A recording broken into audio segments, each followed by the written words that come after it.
2008 Toyota Highlander. Gonna replace the front steering knuckles with the hub bearing and the hub. Comes as a complete kit unit. Okay. Need a 30 millimeter 12-point socket for the half shaft. Gonna need a 12 millimeter for your brake line. Gonna need a 14 millimeter for your caliper bolts and a 17 millimeter for your caliper bracket bolts, and then a 17 millimeter for your tie rod end. Took off the half shaft nut. Next I'm going to remove the caliper 14s, 2 of them, and then I'm going to remove the caliper bracket, and those are 2 of those, and those are 17. Remove the 2 caliper bolts and then the brake line bolt. The caliper bolts, remember, they're 14s, and this is a 12. You don't really have to take this one out, but I took it off just to get it out of the way. Take a screwdriver and stick it in here and pry off your caliper, and then put it off to the side and hang it with a bungee cord. Then on your brakes pads, there's these little springs that clip into the little holes. Undo them. They both face in toward each other. Okay. And then you want to remove your brake pads. And these are shot, so you got to replace the brakes. So now you can remove the knuckle. No, not knuckle, but the caliper bracket. There's 2 17 millimeter heads, one here and one down over here. Here's the 2 bolts. Here's the caliper bracket. Inner pad is gone. All right, so if you're gonna replace the pads, you need to take the pads out of there. Take the abundant hardware clips out of there, and then make sure you clean that surface inside there, and then paint it. See all the rust in there? You need to get that rust out of there. And then also, gotta make sure that the slide pins are free and can be turned and aren't frozen. This one's tight, but they still move, so they should be able to come out.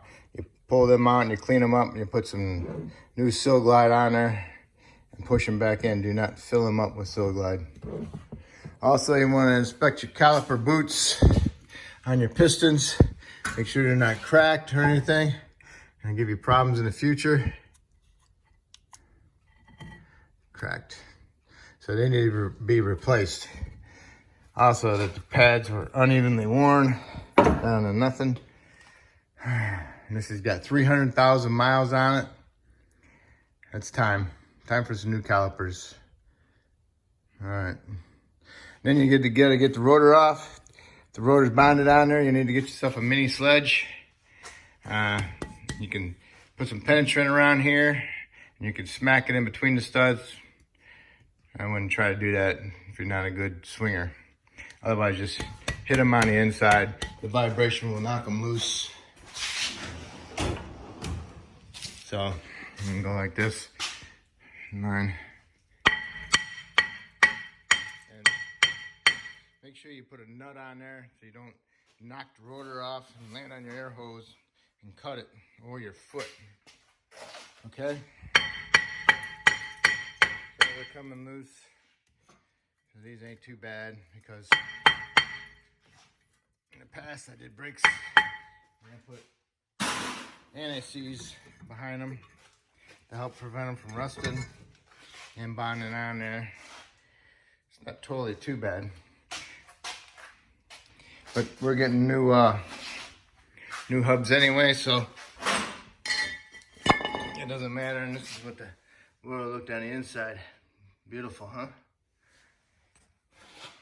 Next, you want to remove the tie rod end. Take the nut off, 17, and then you want to hit the steering knuckle with your sledgehammer to break the taper on a tie rod end. Make sure you hit the knuckle, not the tie rod. You don't want to damage the boot, or you don't want to damage the threads. And this is taper. See how one narrower here than up here? You got that loose. And next we're going to remove the 3 ball joints. There's 1 bolt and 2 nuts, and they're on the bottom. right there. 2 nuts and 1 bolt. Those are 17 also. And you get those loose, and we're gonna work on the top bolts for this. Goes in the strut. And you can remove this wire by going like that. And also we gotta get the sensor out of the hub. So you need to spray that down with some penetrant. There it is right there. And that's got a 10 millimeter holding it in. So we'll spray some penetrant on that, and hopefully the soak can come loose for us. Okay, the strut bolts are 22 millimeter and the nuts are 22. So you want to loosen those and take them out. Okay, I got the ABS sensor out. Soaked it down, sprayed it down, twisted it. Once it started twisting, then you can keep twisting and pull it out. Okay, now I got the strut off. I got the ball joints, bolts and nuts off. Now I need to do is lift it up off of the lower control arm. You need to hold the control arm down a little bit, put a pry bar inside the hole over here. Kind of push it down with your elbow and lift the knuckle up and pull it off with the half shaft. Before you do any of that, you might want to tap the half shaft in on that bearing as far as you can push it in there. And depending how old yours is, it might be rusted to the flange. So if it's rusted to the flange, then you're gonna have to pound it and spray some penetrant on that half shaft inside the hub with some penetrant and let it soak, and keep trying to get it out. And you really have to pound on it really hard. You might mushroom the threads on here. But if you do mushroom the threads and it does start to move and you get it off, hit to grind it down nice and like beveled edge. And then get a nut on there and see if you can get your nut started. But otherwise, if you damage it, then you'll have to replace the half shaft.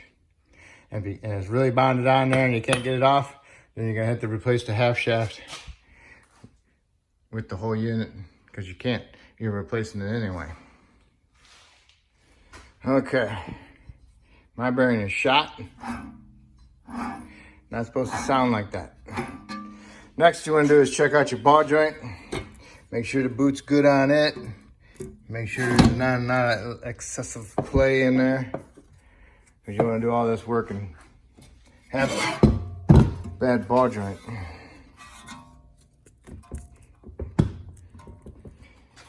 But I'm doing all this work, I might as well put a new one in it anyway. All right, I'm gonna go get my parts, even though I got these, but I need more.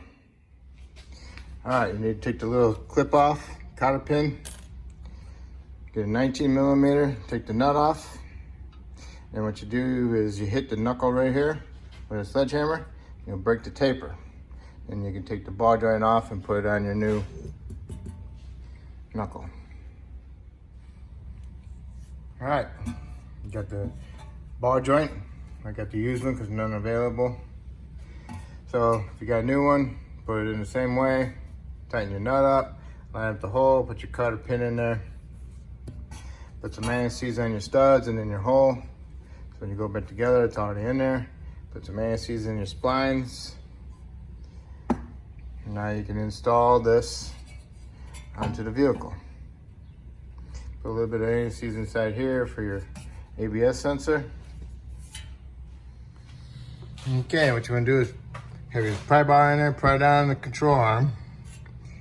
Start your half shaft into the hub, and then put your ball joint studs into the holes in the control arm, and then you can release the pressure on your pry bar, and then you can get the nut started, and then put your bolt in the ball joint, and then push your knuckle down into your strut and get your strut bolts in. And then now you can tighten your strut bolts and your ball joint bolt and nut. Put your ABS sensor back in there and put your bolt in there and snug it up. Next you want to do is put your rotor on. But before you do that, you want to put a little bit of film of anti-seize on your hub. Got some anti-seize on your hub.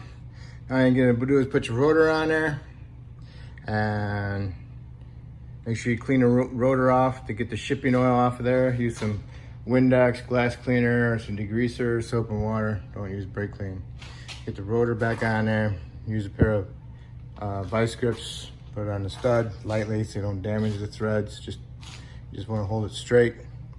And next, if you're going to replace the caliper, now's the time to replace it. And you want to pinch off the line with a pair of vice grips, just enough to squeeze it. You don't want to bear down on it. You just want to restrict the flow of the fluid. Then you get a 14mm socket and remove the banjo bolt. And then you take the caliper out of there. But if you're going to reuse your caliper, then you need to push your piston back in. Use a C-clamp and one of your old pads. If you got new calipers, you need to separate it, the caliper from the bracket, so you can put your pins, your clips in there. So now that you got those in there installed properly, now you can mount your caliper bracket. Okay, you got your caliper out, so it's not dripping all over the place, which is good. So now you got your caliper bracket on there, you got it mounted. Now you need to torque them to 79 foot-pounds. After you get done with that, you want to put your pads in there. Put them in at a little bit of an angle so you can push the springs in. Okay. You start like that and then push them in. Okay, now you can put your caliper on and snug up your caliper bolts. Okay, before you put the caliper on, you gotta put these springs in there. Then you gotta squeeze them together so you can put so the piston and the caliper clears it. Okay. Okay, you snugged up your caliper bolts, and then now you need to torque them to 22 foot-pounds. All right. Then next you need to do is hook up your brake line, and hopefully you got a new banjo bolt that came with the caliper. Remove your old washers from the line fitting, and install your banjo bolt with your two copper washers, one on the outside and one on the inside. And get it started, and make sure you align this in the hole of the caliper. All right, torque your banjo bolt to 20 foot-pounds, and then remove your vice grips or your restrictors for the brake line, and remove your bleeder, and put some anti-seize on the threads, and thread it back in, but do not tighten it. What we're doing is letting the gravity bleed. Okay, by the time I got it tightened up and backed off one turn, it started dripping. So what you want to do is you want to close this off now.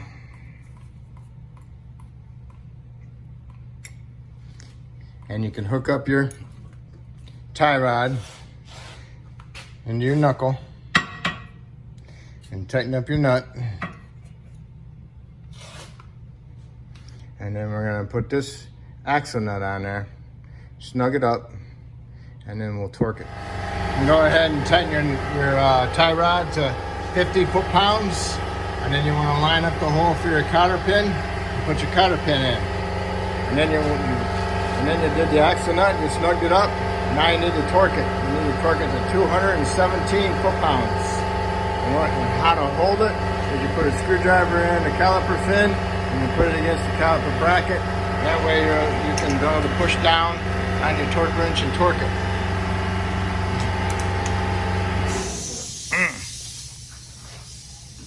I need two hands. It's pretty tight. Pretty locked. Okay, you got it torqued. Now you need to do is stake it, because there's a notch in the half shaft. So stake it with a chisel and a hammer. Punch it in there. Okay, now you need to do is go around, put your vice grips back on there, hold that flat, and then go around and make sure that this backing plate is not bent and hitting your rotor anywhere. Because, you know, in shipping, they don't just, you know, they throw stuff around. So just make sure it's not hitting so you don't hear it grinding when you're driving down the road. Okay? All right, so now this side is done for now. We still need to put our bracket back on here, I forgot. So that goes like that. And put our 12 millimeter in there. Put that in there. All right, you got your bolt in there. All right, so now what you need to do is do the other side exactly the same way. And then when you get to the point of being done, and all you're doing now is bleeding the brakes. All right, so now all you need to do is lower the vehicle down, go to the master cylinder, wipe off the cap, remove the cap, top off your fluid, go inside the car, start the engine, push the pedal to the floor a couple times, shut it off, come back out, top off the fluid, raise it back up, come over here, open your bleeder, let it bleed a little bit so you don't see no air bubbles. All right?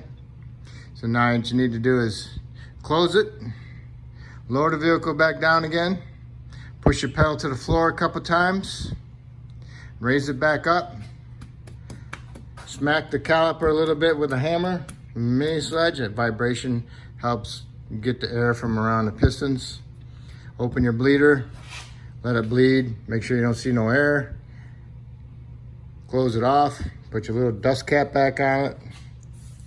And then you need to do is put your wheels on, torque them to 90 foot-pounds, lower it down to the ground, double check your 90 foot-pounds if you don't have an impact torque stick. And then you need to go and top off your brake fluid, put your reservoir cap back on, go inside the vehicle, start it up, push your pedal to the floor a couple times, make sure you got a good firm pedal.